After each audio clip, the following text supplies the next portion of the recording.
Love that intro. And how appropriate is that last image with the vampire girl grinning? So You good. Look so awesome, Purple Valkyrie. Check it out, guys. Look at this.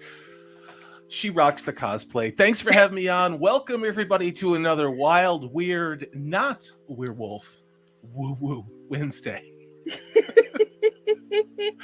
We'll swing back to the werewolves next time, but yes, Salty is absolutely right. As you can tell, we are going to be talking vampires today. But before we do, let's see who we have got. We have got D-Bird Martin with the links. Thank you so much. Great to see you. We've got the lovely Leia Rose. Good afternoon. We have got Leaky, and he has already sent us a super sticker. Thank you, honey. And it is, oops, let me see. It's a crazy face. Thank you. Very appropriate for what's going on in the world. You've come to the right place on wild, weird, not werewolf, woo-woo Wednesday. Thank you so much, Leaky. Great to see you. Let's see who else we have got. We've got Smile a While for me. Hey there. Hello, sweetheart. Great to see you.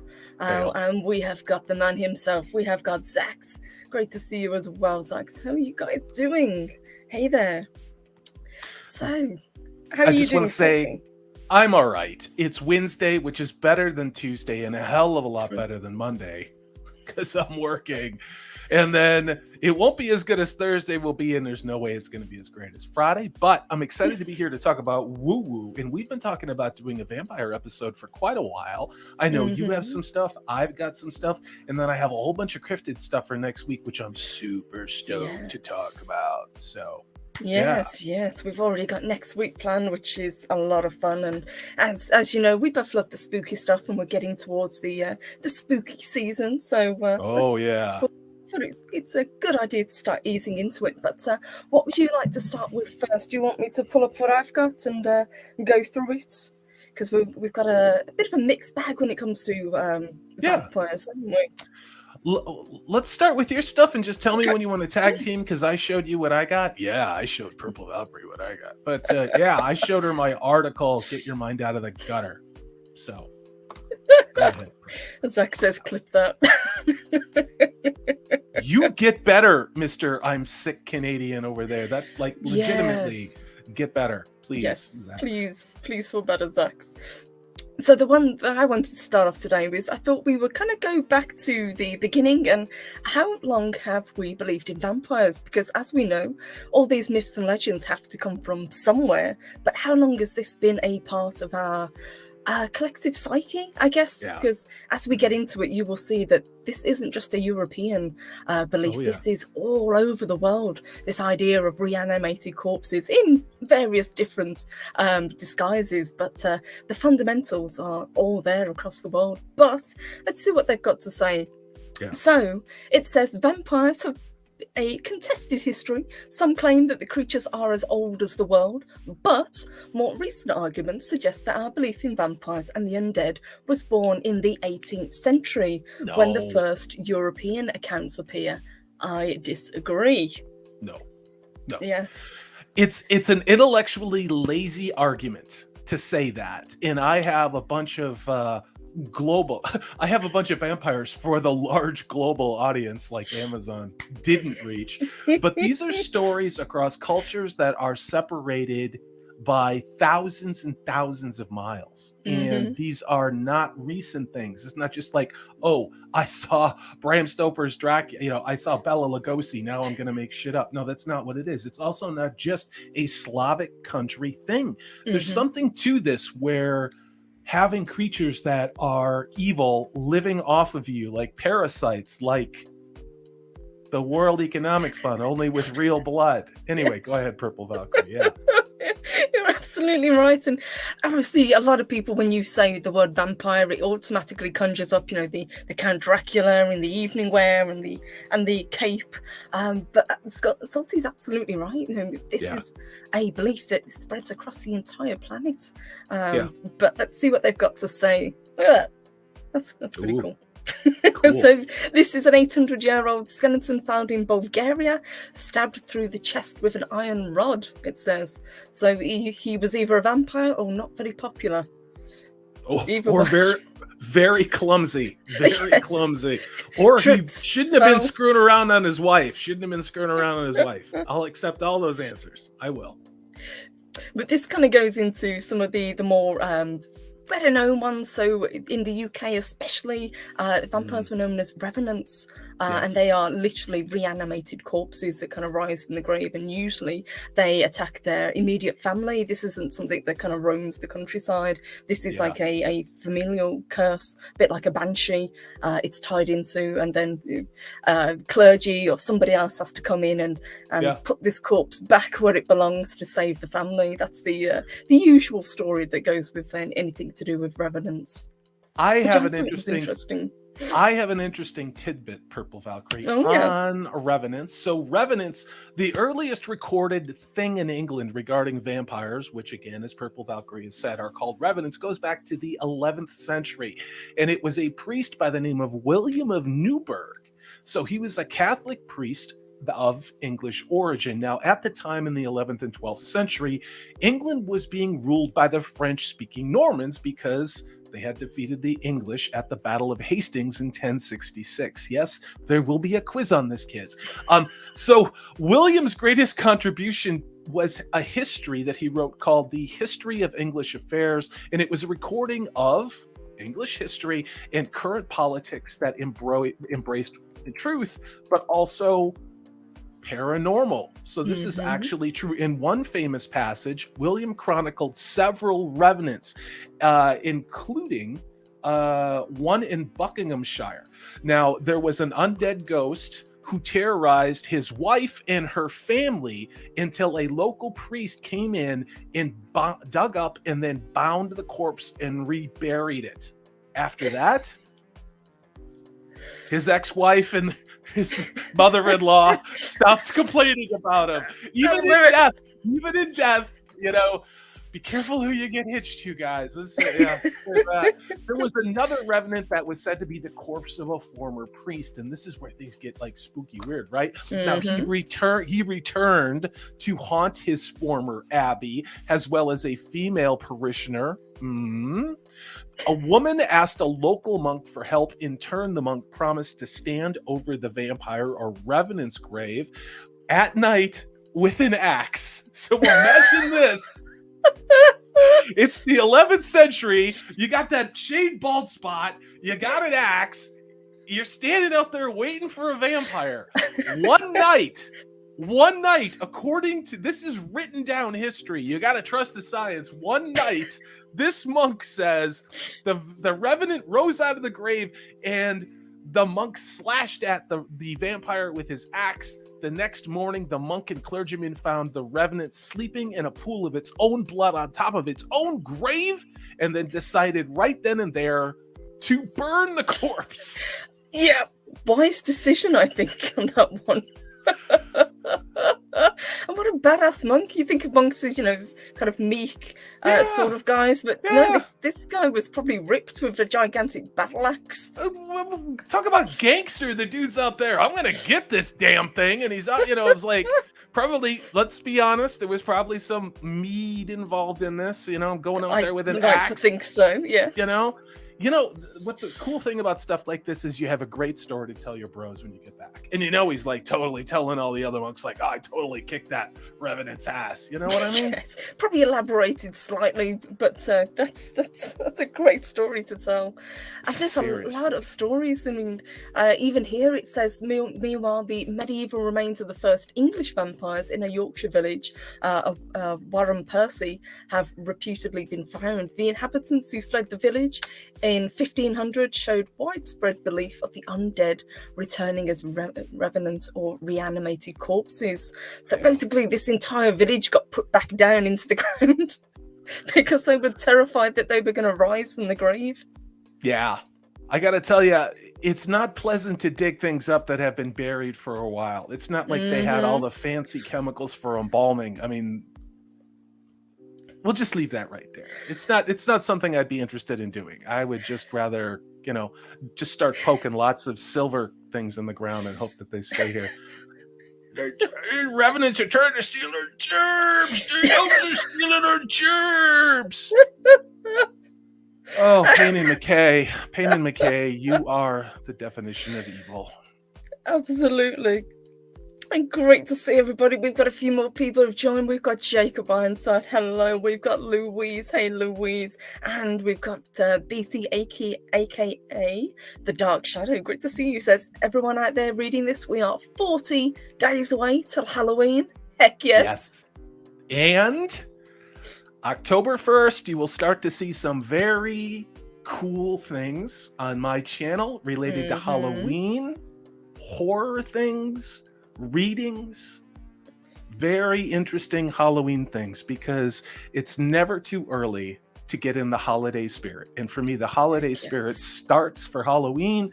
It rolls through Thanksgiving as a yank, goes through Christmas, and I don't care if you're offended by that, goes straight through New Year's, and then we're all sad. But I look forward to the start of Halloween, and we've got a lot of big things planned, and Purple Valkyrie's involved. Several other YouTubers that are going to be involved in this, and I'm very honored. This has been going on. We've been creating this content for weeks, so look forward to it. Been working very hard. I can't wait to show you guys what we've made, and there's going to be a lot of obviously more spooky content coming. I do Freaky Fridays during October, so that is going to be back, and obviously we've got Woo Woo Wednesday as well. But I love this, and you were talking about the whole idea of people coming back from the grave, and I think it's worth pointing out as well how often people were buried alive. Premature burials happened. Yeah. Can you imagine you finally claw your way out, you're gasping for air, and then somebody thinks that you're a vampire and puts an iron rod through you? Yeah, well, I mean, you still see stories in arguably first world countries, although your healthcare system there in the UK is not so great. But I just saw a recent story, I believe it was in England, where they pronounced some guy dead, and then they were going to harvest his organs, and his wife was sitting with him, and all of a sudden she saw that he was breathing. And it's like, you can't take his parts. The dude's still alive. So he's still using them. I mean, this happens. This happens. But back in the day when every damn thing outside, because the nights were dark. I mean, that's the thing, is I think we forget this. And I know there are people who live out in the country. I live in a dark sky sanctuary here in rural Texas. We don't have streetlights. Hell, we don't even have paved roads, which is why I live here. But when you look outside, you see all of the stars. It is dark. It's like it was when I was a kid. Now imagine that, being on some lonely hamlet or farm, paranoid, of everything, and hearing howling, and of course it's going to be a werewolf and vampires, and if your sheep die, it's because a witch put a curse on you. All of that makes a lot of sense, more sense than stand 6 feet apart and wear a t-shirt over your face. That's And if I Yeah. remember correctly, back in the day, people were so bothered about the idea of being buried alive. There were all sorts of kind of contraptions. People would have Oh bells. They yeah. would be buried with things, Oh to, yeah. to kind of signal. Yeah. Because I can't imagine a worse fate than being put in the ground in a box, waking up and then realizing you're stuck here. How the heck do you get out? It's kind of like watching all 8 episodes of The Rings of Power nonstop. Like you're trapped. Yes, You know. trapped, no way out, can't breathe. God, I hate that show so much. I don't even hate it. I just, you know what it is? I'm incensed that somebody would think I was stupid enough to watch it, because I don't hate it. I'm just like, kiss my ass. Like, I'm not watching your shit anymore. Sorry, your show anymore. Sorry, I slipped on that one. That's right. We're 15 minutes in. It's good. And Dave Bob is absolutely correct. He says that's why Edgar Allan Poe was so afraid of being buried alive. Yes, he was. Absolutely. You wait. A lot of people were. Yeah. You wait. You wait for the new series we've got coming out in October. You're going to enjoy it, you guys. You really will. And let me give a shout out and send some love to Silverlock. I hope you're doing well, sweetheart. We're thinking of you at the moment, but thank you so much. He says, "Woohoo! I stumbled into a nicer day. Nothing like some Purple Valkyrie cosplaying to make a good day." Well, thank you, honey. Yes, I know. We have the cloak. It is velvet and satin lined. It is very heavy, but I love this thing. It's been a while since I wore it, so. Gotta make it. Gotta bring it out. I did think I had some vampire fangs, but I couldn't find them. So maybe next time, guys. For shame. For shame. I know. For shame, Purple Valkyrie. Feels like I didn't commit to the part. Well, yeah. Hail to you, Silverlock. It is wonderful to see you again. My condolences, but it is great to see you. So it really is. But when did you start knowing about vampires? Because it seems like it's something that everybody knows, even growing up. Even if you've never watched a film, you know what a vampire is, and if you go to anybody in the street, they will generally give you the same sort of description of what this thing is. Well, first of all, having European grandparents that spoke European languages, there was a lot of things that I think people would say were superstitions, and they were all Roman Catholic. So there were a lot of icons. There were a lot of things that they believed in, celebrations of the holidays, and you don't eat meat on Fridays. Old school stuff. And I remember my grandmother telling a story about being a little girl and going to a funeral where she said that the person who was supposed to be dead, they weren't sure that they were dead. This is a true story. And she was born in 1914, I want to say, because my grandfather was born in 1908. And they would put large stones, at least of her relatives, they put a large stone on the corpse's chest. And of course, back then, they didn't have electricity run everywhere. So the whole room was full of candles. There's a whole bunch of people. It's this tenement housing and a bunch of Europeans, and maybe they're drinking, but like they were scared of this stuff. And, I think like so many things, you can call it ignorance, but at the same point, just like with so many other things, I think we as a species have memories. Because again, this isn't just like wackadoodle Slavic cultures. This isn't just English cultures. It is in Malaysia. It's in Japan. It's in China. I'm sure if you went to the Aboriginals in other parts of the world, they would have similar stories too. But I think it's a deeply rooted thing. And of course, watching the original Dracula movie with Bela Lugosi and seeing Nosferatu at a way too young age had a huge impact on me. It's probably why I'm attracted to hot female vampire cosplayers. Full disclosure. Big thank you to the Hammer horror films as well for the ladies with the underwire night dresses. God damn. I'm totally thinking about them. Thanks for bringing that up, Purple. Those chicks really had it going on. They really. Yes. Yeah. What were we talking about? Leah Rose, great to see you. She brought up a really good comment as well earlier. She said Lilith. Now, Lilith goes back obviously to the Bible, and she was believed to have a vampiric origin as well. Yeah. So she's absolutely correct in that. Yeah, and then we start going down the road of matrilineal cultures and matrilineal, I'm probably saying that wrong, religious and worship systems. You've probably all seen the statuary from, I believe it's South or Central America, with the Hmm. corpulent Earth Mother round figure. Um, you know, there's a lot to these things. And then you have to look at the archetype of the crone, you know? Yes. Um, and then never forget that the word pagan literally translated means country dweller. So if you lived in the country and you didn't live in the equivalent of the woke cities, you did things that they considered to be witchcraft and then burned you. Kind of like's going on now, isn't it? Kind of Yeah, it's funny how history interesting. repeats itself, isn't it? Yes. Yeah. Funny that. And Jacob Ironside, great to see you. Said, I've heard some coffins have been dug up by archaeologists and found scratch marks on the inside of the coffin. Yeah, I think there is probably a big percentage, especially I suppose 3 to 500 years ago, that would have been actually buried alive in premature burial, and that, as Yeah. we said, is absolutely horrific. Yeah. Dave Bob, great to see you. Says, when I was 6, I watched Frankenstein, Dracula, Wolfman, and The Mummy. My older brother thought it was fun to get me to watch. LOL.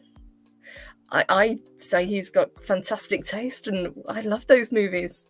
I do too. I absolutely do too.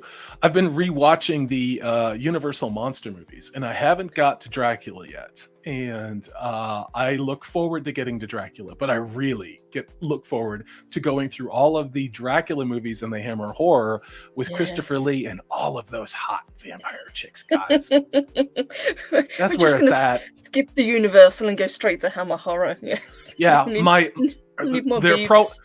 their pronouns are bloodsucking and buxom, and I'm a fan. I'm a fan. No shame, none at all. I completely agree. Absolutely. You mentioned that we've got quite a comprehensive list of vampires from all around the world. Yes. You've got that, and we'll bring it up and we'll kind of tell people about some of these amazing legends that we have. Yes. It's funny to see how many actually kind of correlate as well. So let me bring that up. There we go. So what have we got? I was on the hunt for actual real American vampire stories, and you end up going down the road of bullshit. You know what I mean? We'll just say that. But this is a case from Richmond, Virginia, and it's a gentleman by the name of William Wortham Poole. Now, he was a small man and a bookkeeper from Mississippi that made his home in Richmond, Virginia. Mm-hmm. When he died at the age of 88 in 1913, nobody really cared. But Poole was interred at Richmond's Hollywood Cemetery, and his mausoleum is imposing. We're actually looking at a picture of his mausoleum right there with 1903 on it. That's pretty impressive. So it wasn't that unusual. Now the story of William Wortham Poole took a weird turn 12 years after his death in 1925. 1 month before Halloween that year, several railway workers were killed when the Churchill Tunnel of Virginia collapsed on top of them. Some horrified workers told reporters that the accident had somehow managed to awaken a bloodthirsty creature that was seen fleeing William Wortham Poole's mausoleum. Can you imagine putting that on the report? Now, there's another local story to this in local Richmond, Virginia history that says Poole was actually not from Mississippi, but he had been a vampire that had escaped England and came to live in Virginia. Okay. What do we think about that one? Reverse Dracula then. He came from the old world to the new. Well, the new world, the new world. I wanna talk about non-European vampires for a second, and I'm gonna stop Malaysia, but Purple, I'll let you take it while I look for that. Yeah, absolutely. And let me say hey to Sarah Garian. Hello, sweetheart. Great to see you. Sentient Dildo, you're not wrong. I probably best not pull that comment up, but you are absolutely correct. What did I miss? Who was it? Was it Nosferatu? Is he reckoning? It's Sentient Dildo. Oh yeah.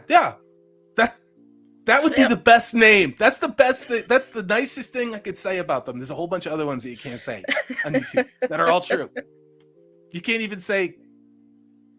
Yeah, I can't even say that. You can't even say it, exactly. Can't even say it. Because that's the world we live in. Reality doesn't count. Eat the bugs. Go live in the pod. You're going to have a digital currency. And oh, yeah.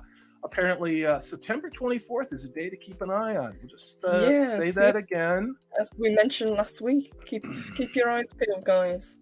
Yeah, interesting what's going on over there in that part of the world. I kind of want to know what happened to old William. Did he ever get caught? Was he ever reinterred back into the mausoleum? Maybe he's still wandering Virginia now. Heads up to anyone who lives in Virginia, just in case. You might see a short fella with a little bit of blood around his mouth. It might be our William vampire.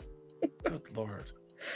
All right, I'm going to pull up this story because apparently I can't find what I'm looking for because this is how YouTube works. All right, so this is interesting. And I know how to YouTube. I will share this. How's everybody doing today? Are you glad it's Wednesday? I am so glad it's Wednesday. I really am. It's been a weird week, and Dave Bob said he'd crossed the river to DC. Yeah. Yeah. That tracks. He's probably hanging out at the Anacostia metro stop, playing guitar. God, that's what do you got for us, Salty? These are the vampires of Connecticut. And no, I am not talking about Newbury, but few Americans know about their country's historical vampires. Now, in the 19th century in New England, there were several plague-carrying corpses, especially in Connecticut. Parts of Connecticut hasn't changed too much. I was going to say, sounds very much like Scotland. Please continue. Wow. Shots fired. Connecticut. I'm being serious. There are plague pits in Scotland. Okay. Well, and Connecticut. Connecticut's major vampire tale concerns the Ray family of Griswold, Connecticut. During the 1840s, and that would be 20 years before the Civil War, the Ray family of Jewett City lost several family members to tuberculosis over the course of 10 years. Tuberculosis is a terrible disease, which we had eradicated, but now that we don't have a border, it's coming back. But we can't talk about that spot. But by 1854, multiple sons of the Ray family, as well as the patriarch of the family, had all died of consumption, which is another word for tuberculosis. When the oldest son of that family came down with symptoms, the family decided that it was an undead vampire in Connecticut that was the cause of all of their problems. Dead family members by the name of Lemuel and Alicia, these were the children, had their bodies exhumed, dug up at the private cemetery, and archaeologists who excavated it found that one corpse, which had died of tuberculosis, had its head cut off after death. So this family was so concerned with getting tuberculosis in the 1840s that they were digging up their deleted brothers and sisters to cut their heads off to put them back in the ground. That's that's family problems that I don't think even Jerry Springer could solve. That's very weird. Yeah. And you bring up a really good point as well. We talked about the stake through the heart. I mean, they talked about on the previous one that we had an iron bar shoved through the chest. Decapitation. Purple, you're roboting. You're roboting a little bit. So what I'm going to do is I'm going to go ahead and I'm going to talk. And Purple, let's see if you're still roboting or not. Any better? Yeah, you're good. You're good. Cool. All right. I feel like I'm talking too much. You tell me about vampires, unless you want me to talk about vampires. As long as I'm not roboting, I can continue. Okay. Yeah. Okay. What I was saying is we talked about the stake through the chest and decapitation. It seems to be the sort of thing that they did. So there was a lot of kind of rituals involved with vampires. Oh, yeah. So some removed the head, some put things into the coffin for them to count, because apparently that's something that vampires were obsessive about. So they would put rice or sesame seeds or something in there to keep them preoccupied so they wouldn't rise from the grave. Garlic, obviously, everybody knows garlic is supposed to keep the vampires away. It's interesting the way that these myths seem to kind of evolve and be passed on, and every generation seems to add something else. Well, the thing about garlic is that it actually is an antiviral. It is one of the best things that you can take when you're sick. And of course, when you associate being sick with bad humors, yes, Nosferatu, I know. The cape and the cleavage makes a man weak in the knees, doesn't it? But the whole thing about garlic is that even to this day, and again, in Eastern Europe, when people are sick, like my brother who's been in Romania, and I have been to Vlad's Castle in Transylvania. And but when people get sick, they take a shot of homemade moonshine, which is called Palenka in Romanian, and they chew a whole clove of garlic raw the minute they don't feel good. It's an antiviral. Imagine that if you're told by the doctors of the Middle Ages that you have ghosts in your blood, which is what they'd say when you'd get sick. And the way to cure it is to drink moonshine and have some garlic. Of course, you're going to associate the myths of vampires as being repelled by garlic. And holy water takes on a whole new meaning with Romanian moonshine. I would very much like to try some Romanian moonshine, but you're absolutely right about the garlic being so good for you, and things like pretty much anything natural. Honey, for example, is incredibly beneficial. And I think a lot of people have, as we've kind of become modernized, we forget how good these natural remedies are. Yeah. I've said it before, but MERS, which is antibiotic-resistant bacteria and infections that occur in healthcare, some of the only ways to cure that are to use raw honey, because antibiotics don't work because we've used antibiotics so much.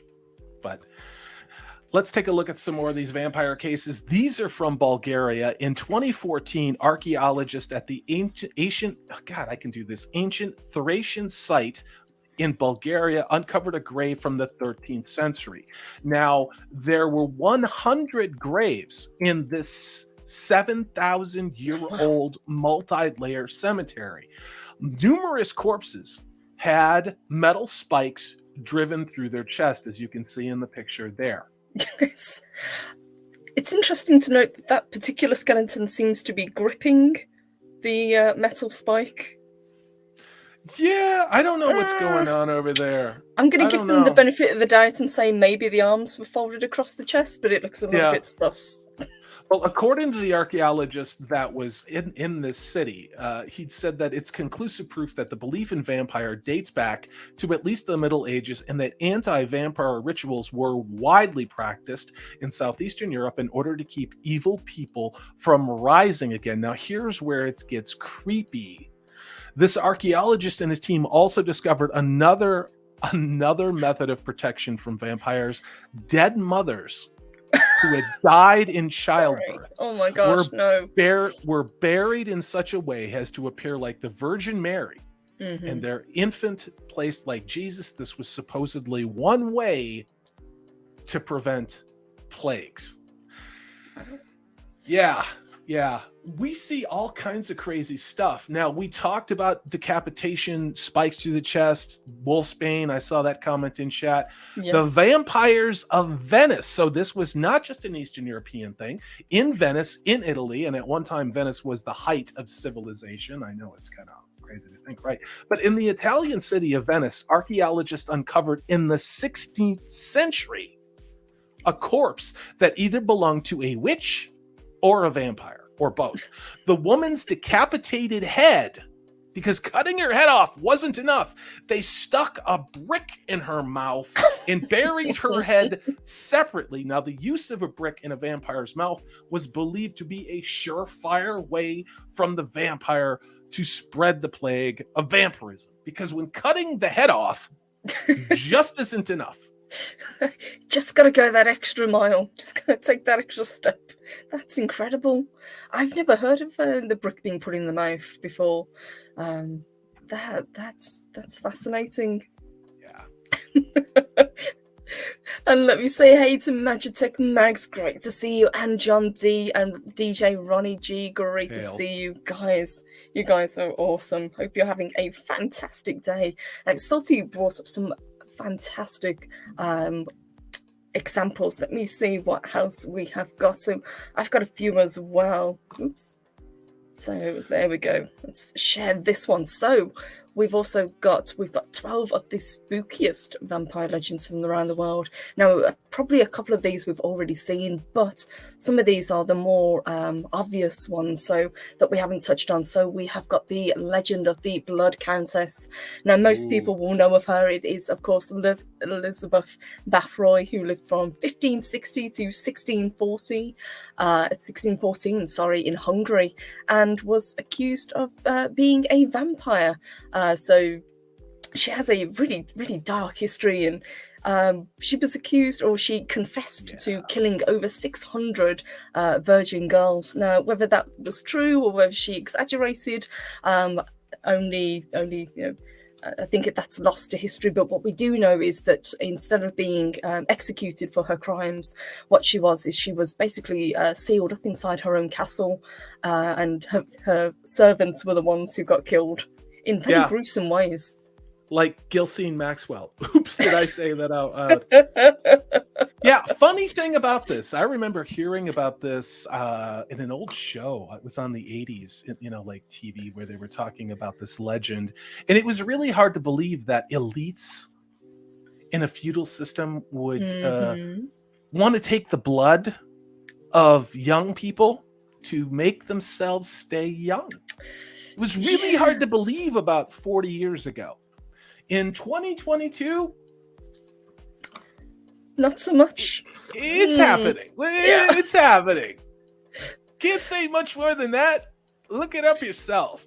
You know what I mean? She definitely took the whole idea of it to another level, because she reportedly bathed in it to keep herself looking young and beautiful. I'm pretty sure they're doing that right now. I'm pretty sure they're doing that. And I'm pretty sure they're not just, oh, wow, what can I say and what can I not say?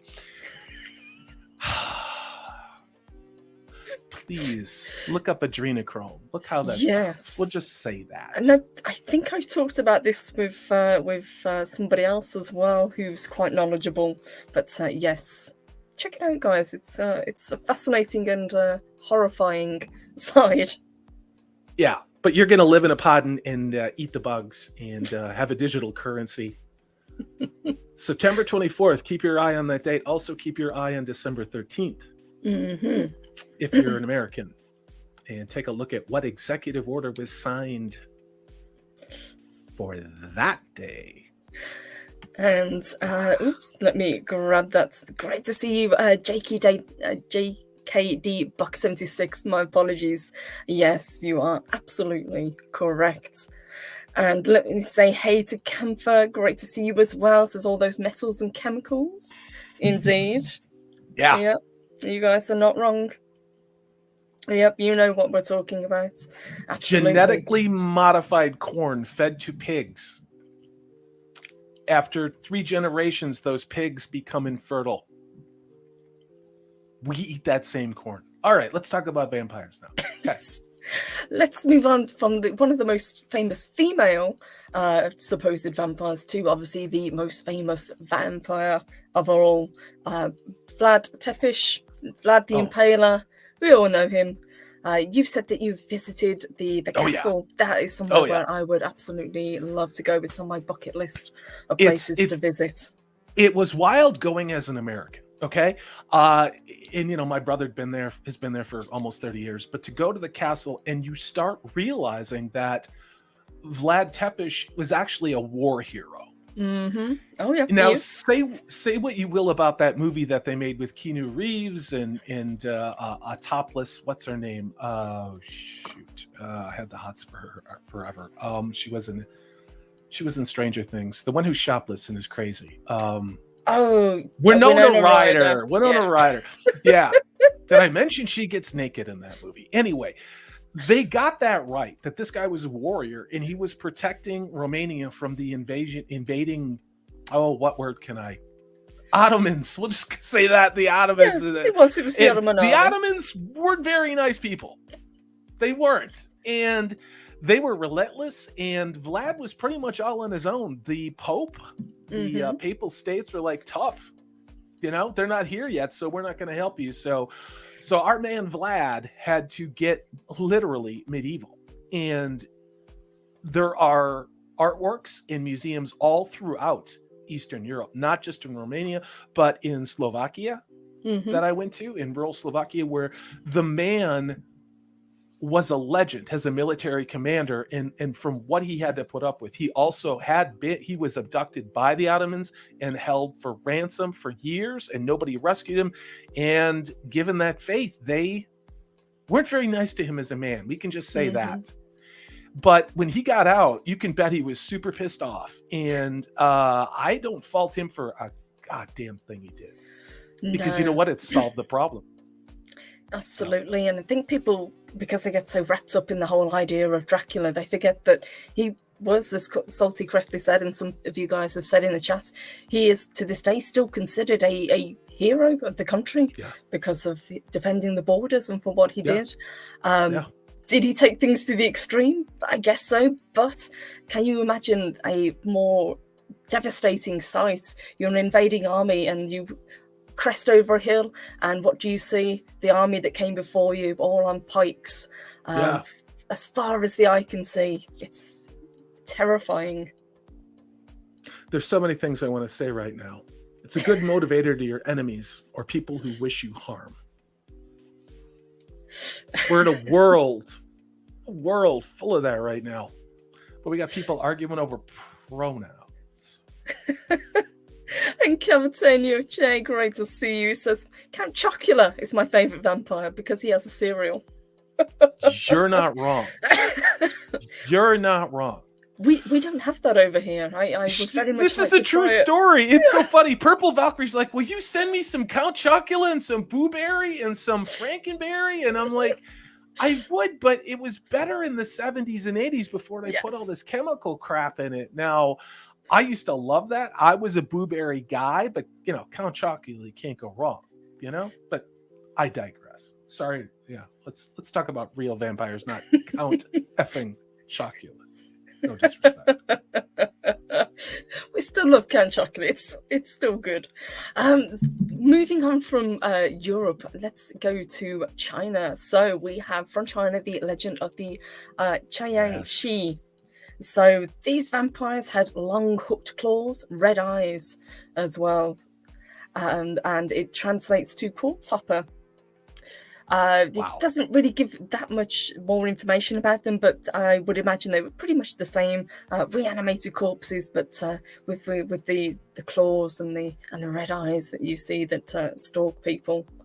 I think that's pretty horrific as well to see.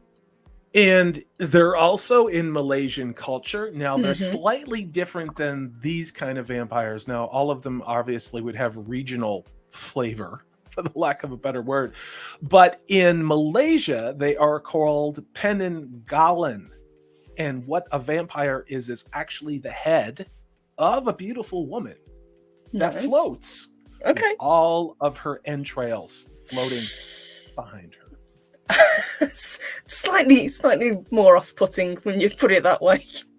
Yeah. That's crazy.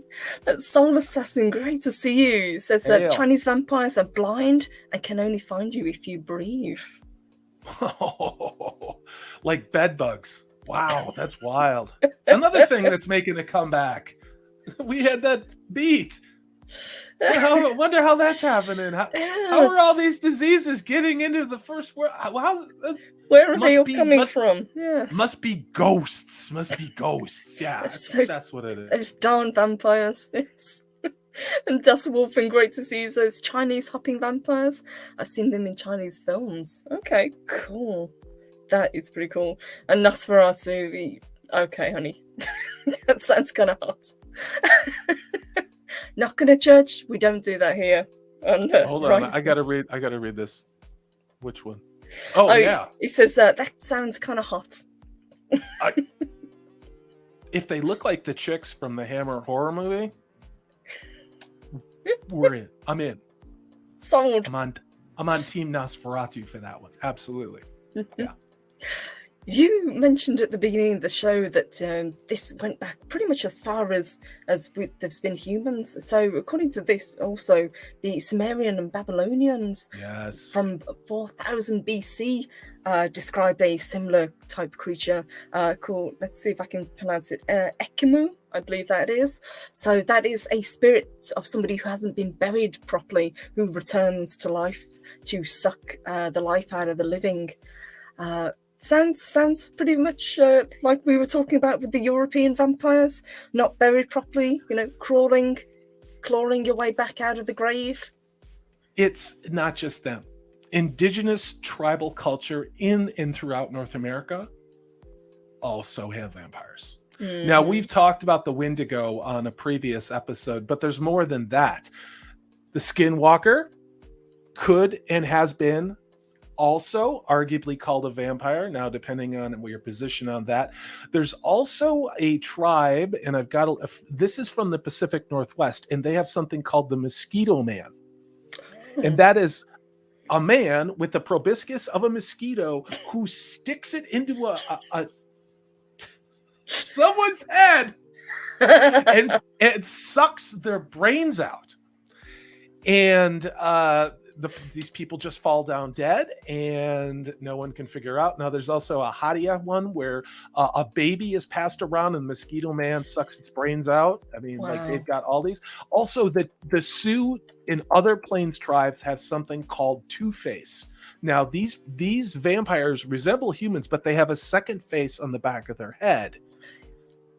If you make eye contact with them, it strikes you dead or it paralyzes you, enabling the Two-Face to suck your blood. Then the Iroquois and other woodland tribes have something called the Rolling Head, and this is a monster that is created when an unfaithful wife is killed by her husband. She returns as the undead, and she, much like the Malaysian, interesting, different cultures, same idea. Much like the Malaysians, she returns as a disembodied head which flies or rolls around to move, and the head usually revenges itself by killing the man by biting him to death. But then once her husband is killed, she then proceeds to terrorize her own children and then all of the neighbors. Talk about taking a grudge to the extreme. I've never heard that before. That's fascinating. I just kind of like the idea of just a head sort of rolling around. There's a lot more Native American ones, but I'm not going to monopolize it with that. Like, all of these Native American indigenous tribes had a version of this. Now, the Wendigo is probably the most famous. The Wendigo is based upon a tribe member during the harsh winters that resorted to cannibalism, that then gets a taste for blood and human flesh. But there are a hell of a lot more like it, and it's all of the indigenous tribes throughout the Americas. It's incredible. I love hearing these, because this is a side of that I don't hear very often when it comes to folklore and mythology. So that's amazing. And Sentient Dodo, you are not wrong. It says we also have a modern Western version of a vampire. It's called a Karen, a horrifying creature. Oh, I thought you were going to say a Clinton. Close enough. Yeah. And Nosferatu says New Orleans probably has the most vampire lore in all of the cities in the States. I've heard that. I loved going to New Orleans in the 90s. I did, for a lot of reasons. I got there to go there for work. I used to help set up trade shows. I loved it. I don't know. New Orleans just became the murder capital of the United States, but it's not because of vampires. Unfortunately, because if it was, I would want to go to New Orleans all that much more. But we can't talk about reality. We can't. We have to talk about there's no inflation. I'd still like to visit at some point, just the culture, and to say that I've been. But maybe not at the moment. Yeah, we'll put it on the back burner. But one that we've got that's a lot closer to home for me, and one that I recognise, is Legends of the Rising Dead. And this is a lot of Europe, but this is also in the UK as well, where we have a lot of these standing stones. Now, these are called dolmens, and there's a lot of stories not just based around the vampire myth with these standing stones, but the stones themselves, especially circle stones. They're like portals into different dimensions, especially into the fairy realm. People have a lot of respect, and rightly so, for these standing stones. A lot of them we've talked about before. They are on ley lines. They line up. Tomorrow we've got the autumn equinox. It's the start of autumn, the start of fall. You will see a lot of the rising sun will line up with a lot of these stones and these dolmens. But one in particular in Somerset, there's a story about it. Basically, midsummer every year, it's just a very large singular stone out in the middle of a field, but it's said to hop around the field, and in the hole that it was once sitting in, if you can get to the hole before the stone gets back, is a pot of gold. I don't think anybody's managed it, but that's the story behind it. So if you can get back to the hole before the stone gets back and presumably crushes you, you get the pot of gold. I'll take it. Give me that instead of a digital currency and a microchip implant and eating bugs. I'll take gold. I'll take gold, Alex, and red meat. Thank you very much. And Dave, Bob, you're absolutely correct. Celtic lore, yes, indeed. There's a lot of it. And even this one here that I've just pulled up, the legend of the vampires of the plague. Now, Salty talked about this as well. And coincidentally, we've also got the plague has been brought back in several countries, including New Zealand. Funny that. I thought that was another one that we'd pretty much eradicated, but hey. Purple diversity is our strength. Yeah, I went there because I'm over it. I am. I'm just over it. Done. Kiss my vampire. But according to this, during the 16th century, it was believed that vampires fed off the bodies of plague victims, and that female vampires spread the plague. Oh, Lady Sorrel was getting blamed. I knew a girl like that in college. That's all I'm gonna say. Yeah. And this comes back to what you were talking about as well. It says those suspected of being a vampire were even buried with rocks or bricks wedged into their mouths. That again kind of comes around. But I was talking about the plague in Scotland, and it is there. There were so many plague pits, and people were buried so horribly that if you dig in the wrong place, especially in Edinburgh, you might find a very unpleasant surprise. Yeah. Well, what have we got here, Salty? Oh God, you're on me. Okay. Yes. So this goes back to, again, someone pulled something out of their ass that said that the only place that vampire myths came from was the 18th century because of the literature from Bram Stoker. But not only Bram Stoker. And one thing that I've been finding is, as I've been doing research on Gothic horror for the project coming up in October, is that there were several other authors well before Bram Stoker and Dracula that talked about vampire stories. Now, this in particular is a 10-year-old Roman child that had a stone stuck in its mouth, much like we saw with Venice. This is from a 5th century Italian cemetery. Wow. The child was 10 years old, found buried with a stone in his mouth, and it was a cemetery full of infants and young children, several of which had stones put in their mouth. Now, they may have died from malaria, but there is evidence that there was this plague going here. But it's just kind of crazy because the stone may have been a way to keep the child's body or spirit from spreading the disease or generally tormenting the living. Quote, it could have also been with the intent to keep the child's body safe from witches. The Romans back then, particularly in Umbria, where the body was found, thought witches had the power to raise the dead and use their souls. Yes, and we've heard that before. There has always been this kind of connection with witches, with vampires, with werewolves. They all kind of blend into one with the belief, especially the further back you go. Whenever there is a natural disaster, especially if it's a small, isolated community, the natural thing that people do is to look for a scapegoat, someone to blame. And you guys had it in Salem, obviously, as well. Something goes wrong, gotta be a witch, gotta be a vampire, gotta be somebody on the outskirts of society that they can blame. Yeah, it's funny because it's almost the same marketing plan that Amazon, most movie studios are using with their fans. Is if something goes wrong, we have to blame the other. We have to call you names and other you. You're a witch. You don't want to see the Woman King. You're a witch. You don't like the Rings of Power. You're a witch. Burn the witch. The witch. It's the most basic bitch bullshit. And I'm not the only one that's over this. Kiss my ass.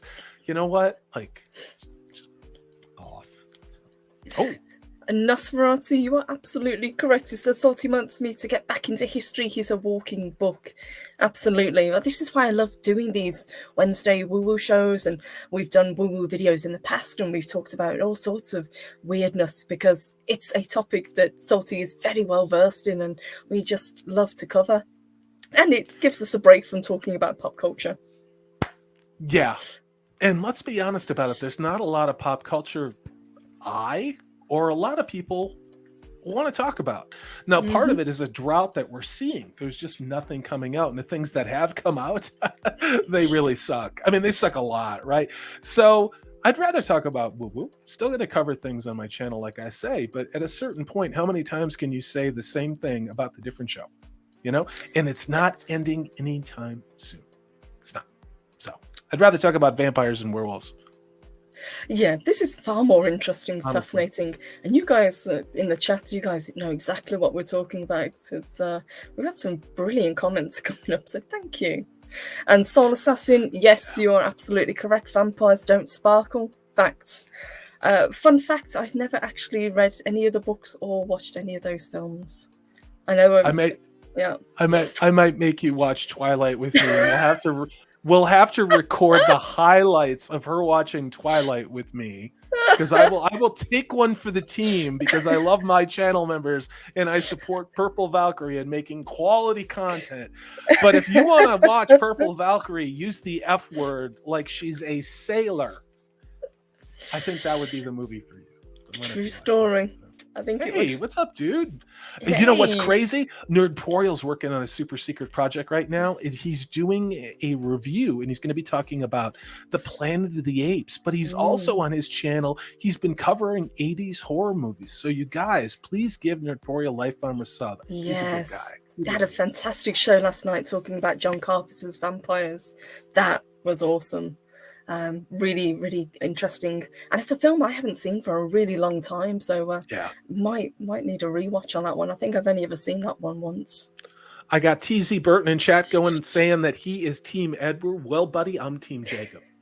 And I spent a lot of time in Forks, Washington, which is a real place, and I wasn't there for Twilight stuff. I was there because there's the last grocery store before you get to the edge of the world out there on the far end of the Salish Sea, and then you end up on the Pacific.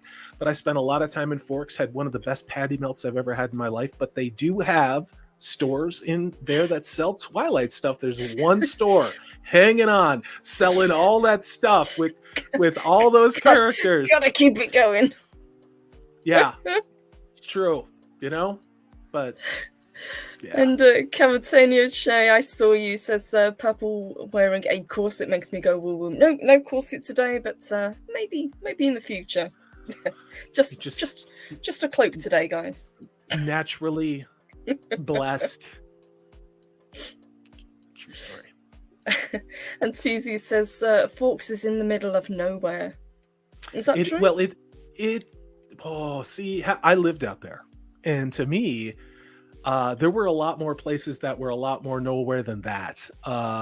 Yeah, Forks is way the hell out away from Seattle. If you have and no disrespect to anybody, but if you have a Seattle-centric view of Washington, it is 3.5, maybe 4 hours away, depending on ferry and schedules. But I lived out near Port Angeles, and so it wasn't that bad of a drive, and it's beautiful. And there's nobody there. And you get into Forks, it's a little rough because it's a lumber town, and I loved it. You know, it's beautiful. And then after that, there's nothing. You end up on tribal land. It's beautiful. That sounds like a really nice place to visit, to be honest. That sounds perfect right about now. It's a good place to be a vampire that doesn't sparkle, in my opinion. What I think we will do, because we are coming up on the hour, I will end it on this one. So this is supposedly one of the most famous real-life vampires. In quotations, of course. This is the legend of the Rhode Island vampire. So this was a lady, again, Mercy Brown, a young woman from 1800s Rhode Island, who, again, died of tuberculosis. Yeah. Yes. And I think this might be the one that we were talking about, actually. No, it's a different one. Different one. No, okay. Because I was in Connecticut, but I had this article pulled up too because it is so famous and the crazy stories around it. But yeah, go ahead, Purple. Sorry. Yeah, so she was believed to be preying on family members. She was tormenting them. She obviously was said to have risen from the grave. Her body was found still containing some decayed blood. So the townspeople burned her heart and liver. They then fed the ashes in water to her surviving brother. Feel a bit bad for the brother, hoping it would protect him from the consumption. I've got a sneaking suspicion it probably did not. This is not some third world. This is freaking Rhode Island, one of the original 13 colonies in the United States. And there's another story of this with Mercy Brown where they actually found her corpse on top of her burial site, and that they found blood all around her mouth and her face and down her chest that she had been feeding on someone. Now, what's true and what's not, I don't know. But the fact is they did cut her heart out. They did cook it, and they did feed it to her little brother. So yes. I need to do a little bit more research and find out what then happened to the brother to see if he was okay. But I can't imagine ingesting corpse dust will do you any good. So please, no, guys, don't try this at home. Not unless I'm making potions in Skyrim or something like that. Then that's totally different. And yeah, JKD Buck 76. He says his great grandmother died of tuberculosis. It's true. My grandmother used to tell stories about that all the time. Same thing, my grandfather. They were packed into squalid tenement housing in Chicago, at least on one side of my family. And disease, when you're in a densely packed urban environment without very good sanitation, spreads like wildfire. Oh, yes. And, another disease that's making a comeback is polio. Yeah, another one that I thought we had under control. Look up India and polio. Just going to say that. Just look at what they did. And I have to stop talking. Go ahead, Purple Valkyrie. And JDK, Buck, you are not wrong. A1 sauce can fix anything. Heck yes. Bourbon. A1, if A1 steak sauce doesn't do it, JKD Buck 76. Or shotgun. Oh my god. Something I can't believe we've blown through an hour already talking vampires. I know. I want to do this. Somebody give me a winning lottery ticket so I don't have to do this thing that we all have to do called work. But real life sucks. Yeah. I didn't expect on Monday that I would find out that, now I'm reliving the Cold War bullshit of the 70s and 80s. You guys been watching that stuff going on? I would much rather that vampires and werewolves were real. That's the world I'd like to live in. At this point, that's what's making sense. Yes, exactly. Well, this is bullshit. I'm like over it. Really. Where's Vlad the Impaler when you need him? You mentioned we're going to be talking cryptids next week, so really looking forward to that. But before we start to wind down and let everyone get on with the rest of the Wednesday, what have you got coming up? I know we had a fantastic stream yesterday, last night. Yeah, I want to call out. Oh God, it jumped on me. Damn it! I think it's Soul Assassin says, "Come on, Salty. Everyone knows Dedra hearts and hawk feathers solve everything. I'll be your wingman anytime, Soul Assassin." Exceptional reference there. Yep. What have I got It's not going wrong on? as well. Only need giant toes in Skyrim. Yes. Yeah, a little of this, a little of that, and bourbon. I love you guys. You guys crack me up. Yeah. We should do an alchemy show. We should do like a show just on witches and well-known witches potions for Halloween. What have I got going on? Well, tonight I think I have a night off, although there's a channel that Purple Valkyrie and I might be doing a special appearance on, talking about supernatural experiences. That's still being worked out. I don't know what Wednesday that is, because we different languages, different cultures, but that we'll let you know when that happens. What am I doing? Well, tomorrow night I'm going to be helping Zach's out with his What's Good show, and then we probably are going to do something on the weekend, either a chill stream or play Gartic or something like that. Yes, yeah, I'd like to play Gartic again. We've got the comparison between oh God. Rings of Power. Rings of Power, yeah, it completely blanked on me, because that's how much I care about this show.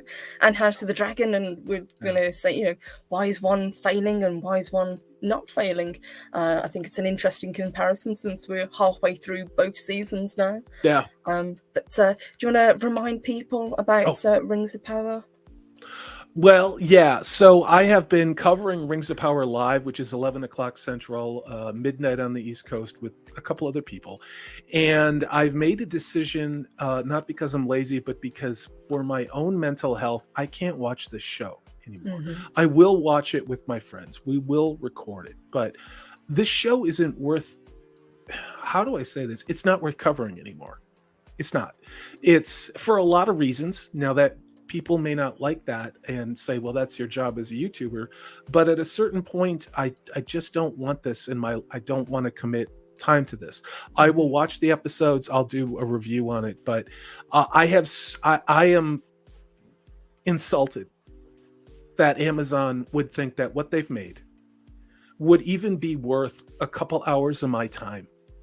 And I don't know how many of you people feel like that, but I'm not getting a lot of people looking at our live shows, and it's not because I'm not handsome and talented, I'm sure. It's people don't give a shit about this anymore. People don't care about the Rings of Power. No, and I'm one of them. I'm one of them. So yeah, but I am excited about the House of the Dragon. We'll be doing that as a Sunday night live watch. Yes. Also, I'm putting a lot of my energy into positive things. A lot of the stuff we're doing for October. There are some other things that you guys may not know this. There are some things happening on YouTube right now that we have to be careful about talking, but you may not be getting notifications. You may not know when people are live. You may not even know that we have videos out unless they're shorts. So it's a weird world. It's a tough time to be a creator right now. I'm happy to be here. I love talking woo-woo. I will be back for sure on Sunday night to cover House of the Dragon live with my wingman, Prophet of the Dragon. So thank you for this opportunity, Purple. Well, thank you. It's always a fun Wednesday. I love doing these shows because, like I say, it just breaks up what we do. But you guys are awesome, and a huge, huge thank you, as always, to Salty for bringing the knowledge, because most of these, he doesn't have to look up. He just knows it, which is why I love covering these topics. I'm not always right, but I'm close. And if I'm not close, then my heart's in the right place. And if my heart's not in the right place, then I'm still better than, oh boy, I have to be careful. A lot of the things you see on cable news, let's just say that. Yeah. So, and that's good news, guys. TZ said got the notifications, so did Nosferatu. Thank you, guys. That's I don't. That's heartening. Yeah, I don't either. So good to know, but so appreciate it. So, guys, let me say a huge thank you to Salty for joining me again for another Woo Woo Wednesday. Love talking about it. Can't wait to do it again next week. I know. Thank you, everybody, for being in the chat. Thank you for your super chats. Thank you for your support. Thank you for your fantastic comments. Really, we couldn't do these shows without you, so thank you. Thank you. Please check out the upcoming shows. We'll be on with Zach's tomorrow, and then we've got the reviews coming up. We've got stuff coming over the weekend from here as well, and I'm trying to get a video out for tomorrow as well. So lots more stuff coming. But if you don't, hope to see you all again next week for some more woo woo. And in the meantime, stay spooky, guys. Take care. Bye.